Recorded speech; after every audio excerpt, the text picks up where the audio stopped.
So good morning. This is Joe McHugh, and as you know, I'm your independent presidential candidate, Marine Corps veteran with background in political economics, author of the book Hijacking America, and the purpose of this podcast is to kind of shed some light on the news, trying to bring a little bit of truth to reality and to put a way forward. So what we're doing is we've got a couple of news stories that I'd like to cover on a fairly regular basis. And today's top stories, well, unfortunately, my alma mater, Michigan State, got blown out by Ohio State last night. And but you know what, D'Antonio, true to form, talked about the importance of resilience, and I take that to heart. Coach D'Antonio, thank you, because this marks my 5th day in a row of sleeping in my car for this campaign.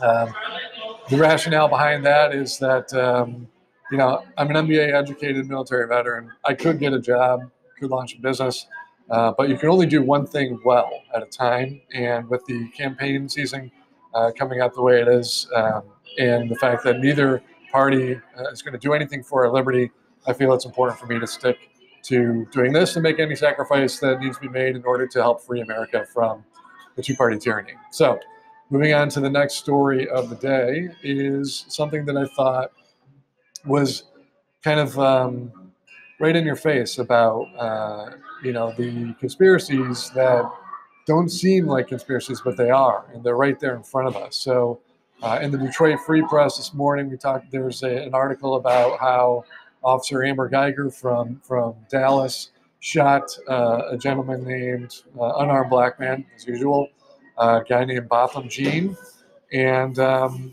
the key witness in that guy's name, I believe, is Josh Brown. Joshua Brown, 28-year-old, was testifying against the officer, shot and killed. I don't know how much more evident, it can get. This is a cover-up. Who's benefiting? I have no idea. But what can be done to fix this is take note of our Third Amendment right to privacy, as well as our First Amendment right to speech, and every other amendment after that. Those are guaranteed to the people, not to the government. So in America today, the government has the right to privacy with all the classification protocol, whereas the people don't have the right to anything under USA Patriot Act. That's exactly reverse of what it should be. It should be personal privacy, governmental transparency. And if we had that, then the government wouldn't be able to hide any of this stuff, and they wouldn't be able to get away with it. Something to think about. So how do we do that? You might be asking. Well, we do that by repealing the Patriot Act and passing the 5 constitutional amendments that I've recommended, the Amendments for America package that you can find at libertystrikesback.com.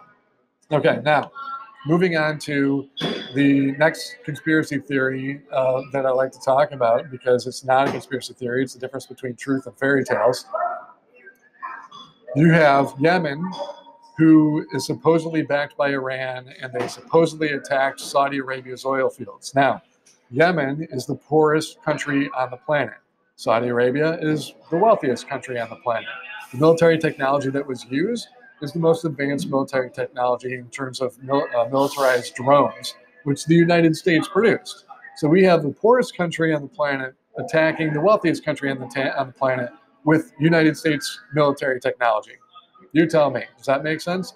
I don't think so. Sounds like a fairy tale. Sounds like cavemen hijacking 2 planes with box cutters and flying them into the World Trade Center. Not buying it.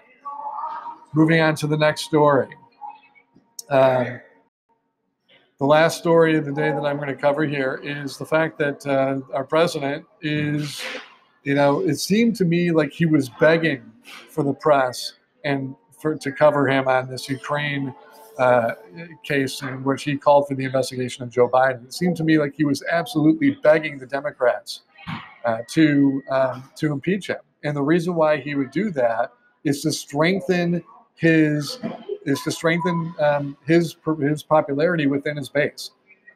President Trump, Donald Trump, was elected as the ultimate outsider who pledged to drain the swamp. He cannot win re-election as president if he is now the insider. He needs to regain outsider status. And the only way he can do that is if he is pursued by the establishment, which the Democrats are now complicit in doing. It's a mistake. And what he's doing is unconstitutional. He should be out of office. But unfortunately, by attempting to impeach him, we're playing right into his hands. He's strengthened his popularity within his base, and the evidence is that he's now raised more money. His fundraising has picked up. That's all the proof that you need. Really, truth is in economics and in numbers, and not in headlines. And so, if you read the headlines for the numbers, you will see truth hiding in plain sight. Anyway, that's all I have for you today. Please check out libertystrikesback.com. I'll be adding a fundraising button to that page, and we'll be coming back at you tomorrow with the same thing, and we'll see how this works out. All right, thanks.